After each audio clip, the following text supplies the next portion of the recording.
एक जंगल में एक वृक्ष के नीचे एक संत बैठे हुए थे और वो बहुत ध्यान मग्न हो रहे थे। वो ध्यान लगा रहे थे। तभी वो अपनी आंखें खोलते हैं और सामने देखते हैं कि एक लकड़हारा पेड़ काट रहा है। तब वो सामने देखते हैं और अपनी आंखें बंद कर लेते हैं। अगले दिन फिर वो आंखें खोलते हैं और सामने देखते हैं वही लकड़हारा पेड़ काट रहा है। तब फिर से वो आंखें बंद कर लेते हैं। तीसरे दिन फिर वो आंखें खोलते हैं और देखते हैं कि लकड़हारा पेड़ काट रहा है। तब वो फिर उस लकड़हारे से आवाज़ लगाते हैं, सुनो भैया, इधर सुनो, ज़रा इधर तो आना। तो वो कहते हैं, जी महाराज, कहिए संत महाराज, क्या कहना चाहते हैं आप? मैं रोज़ तुम्हें देखता हूँ, रोज़ तुम पेड़ काट कर ले जाते हो, तुम तो बहुत अमीर आदमी होंगे, तुम्हारे पास तो बहुत पैसा होगा। लेकिन वो कहता है, नहीं महाराज, मेरे पास तो कुछ भी नहीं है। मेरे पास तो इतना ही धन है कि मैं सुबह आता हूँ और थोड़ी सी लकड़ी ले जाता हूँ, मेरे घर का गुजारा चल जाता है। तो वो कहते हैं कि ठीक है, चलो तुम कल फिर आना। जैसे ही कल लकड़हारा आता है तो संत महाराज उससे कहते हैं कि तुम थोड़ा सा आगे जाओ, आगे देखो, तुम्हें चंदन के पेड़ नज़र आएंगे। तो वो सोचता है मन ही मन कि मैं रोज़ आता हूँ, रोज़ इस जंगल में आता हूँ, मुझे तो आज तक भी नज़र नहीं आए। तो इसका मतलब संत जो हैं झूठ बोल रहे हैं। लेकिन वो सोचता है कि चलो थोड़ा आगे जाने में क्या फ़र्क पड़ता है, और वो मन ही मन सोचता हुआ आगे चला जाता है। जैसे ही वो आगे देखता है तो उसकी आंखें खुली रह जाती हैं और वो देखता है कि आगे तो सच में ही चंदन के वृक्ष थे। वो उन्हें देखकर बहुत खुश होता है। वो थोड़े से वृक्ष ले जाता है और बेच देता है। उसका ऐसे ही 2-3 महीने तक गुजारा चल जाता है। फिर वो वापस आता है, फिर से पेड़ ले जाता है, फिर से 2-3 महीने उसके निकल जाते हैं। फिर संत महाराज आंखें खोलते हैं और देखते हैं कि ये तो वही लकड़हारा है। वो उससे पूछते हैं, इधर सुनो भैया, अब तो तुम अमीर हो गए होंगे, तुम्हारे पास इतना पैसा और धन आ गया होगा कि तुम्हारा काम चल जाता होगा। वो कहते हैं, नहीं, बस 2-3 महीने गुजारा हो जाता है, फिर से आ जाता हूँ लेने के लिए। वो कहते हैं कि तुम थोड़ा और आगे चल के देखो, तुम्हें वहाँ पर चांदी की खदान मिलेगी।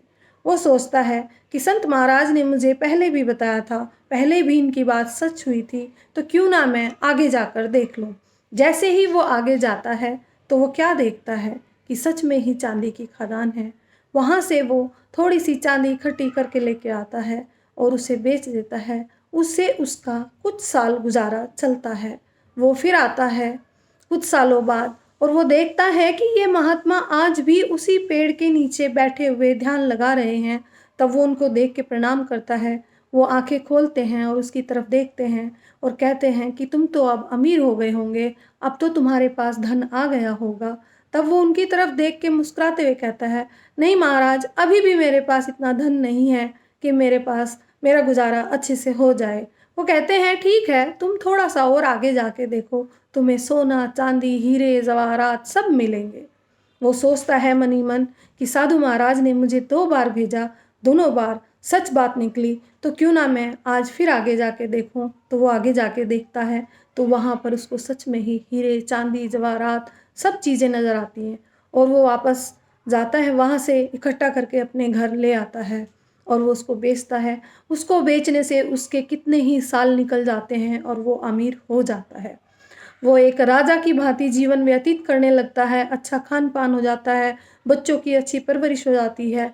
तब फिर से उसके मन में बैठे बैठे ध्यान आता है कि क्यों ना ज़रा जाके महात्मा जी से मिला जाए, जिन्होंने मुझे इतना धन दिया था। आज उनसे उनके भी दर्शन किए जाए।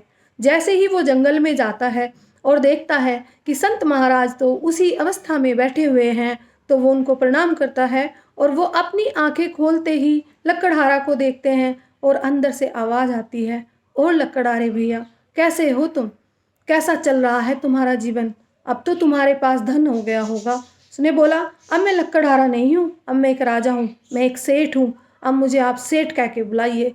क्योंकि उसमें वो धन लेने के बाद वो घमंड, वो जो उसके अंदर वो जो भावनाएं जागृत हो चुकी थी, वो उसके चेहरे पर नज़र आ रही थी।